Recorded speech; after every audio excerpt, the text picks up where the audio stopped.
Cyberpunk 2077 got delayed. So I made it myself.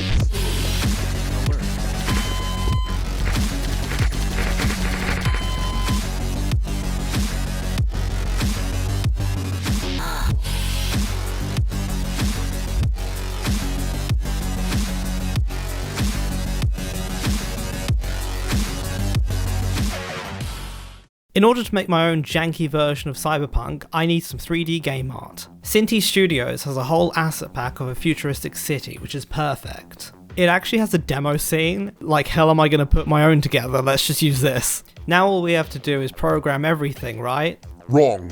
I'm going to use GameKit Controller. GameKit Controller is a tool where you can make basically any type of game in Unity. In GameKit Controller, when you want to make a character, you pull up this window and then you find the 3D model of the character you want to make and stick it in there. And just like that, we have a new character. We can drag on a different texture to make him look like Star-Lord, and that's literally how easy it is to make a character in GameKit Controller. And he clearly works perfectly, and there's nothing wrong with the way that he holds his gun. Nothing wrong at all. This jump height is fine too, yes.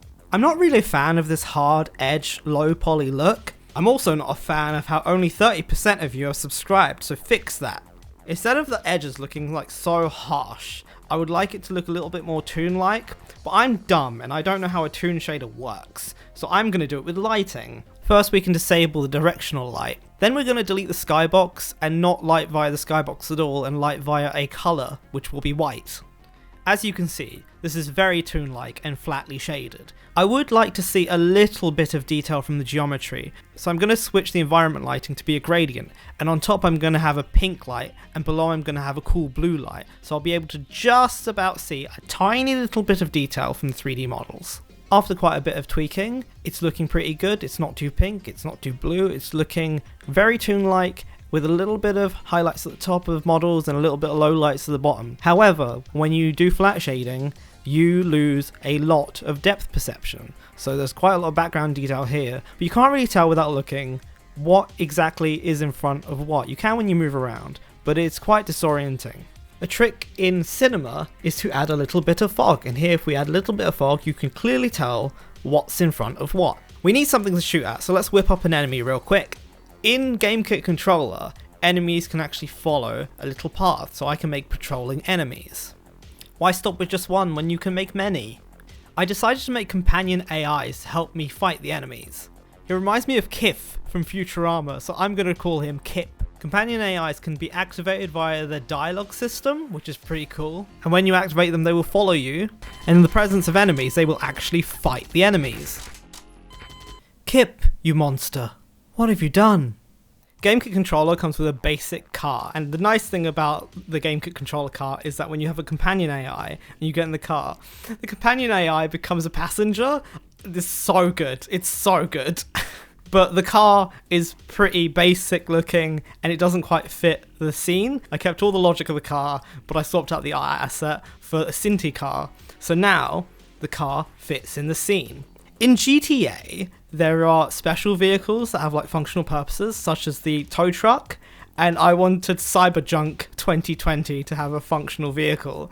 There is lots of dirt on the map, and there are street cleaners in the Cinti assets, so I made a functional street cleaner. When the brushes of the street cleaner collide with the dirt objects in the game, the dirt sinks through the ground and disappears. I implemented rear wheel steering so the street cleaner can do tighter turns. It can turn on a dime and it actually cleans stuff up. Whilst we're on the theme of literally cleaning the streets, there are these trash bags around, and I made it so that you can pick them up and put them in these large trash containers. I don't know why I did this. It is a thing that I did. Since there are enemies here, let's make them guard a special vehicle. How about a hoverbike with miniguns? What's not to love? I think this fine establishment needs a little something something. Ah yes, much better. These aren't even AI characters or NPCs or anything. They're just animated characters in Unity. This guy doesn't seem to mind though, huh? So to top it off, I actually made more companions so you can have a small army. I made other NPCs that can give you clues about what to do in the game. This one even gives you a gun, and there are other NPCs that work at shop stalls, and if the enemies get too close to them, they will shoot the enemies. The game doesn't really work very well. For instance, when you have a group of allies and you get into a car, sometimes they disappear, and it's because they're sitting in the wrong car or on the bike, and it doesn't really make any sense. But that's not the real confession. The real confession, you're gonna have to see my face for this. A brown man! It is confession time, and my confession is, I didn't just make this game, I made it last year. I made this game before I ever uploaded a game dev video onto YouTube. Do you know how much foresight that must have taken? None. It's a coincidence.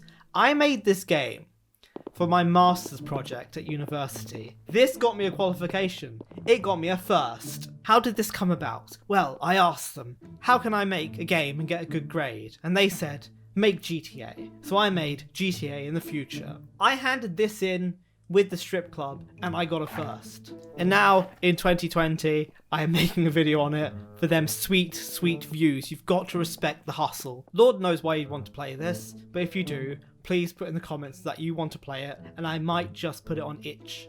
Who knows? My name is Ninor. Hit the bell button, so when I make something at my end, you receive it on the bell end. Thank you for coming. Goodbye.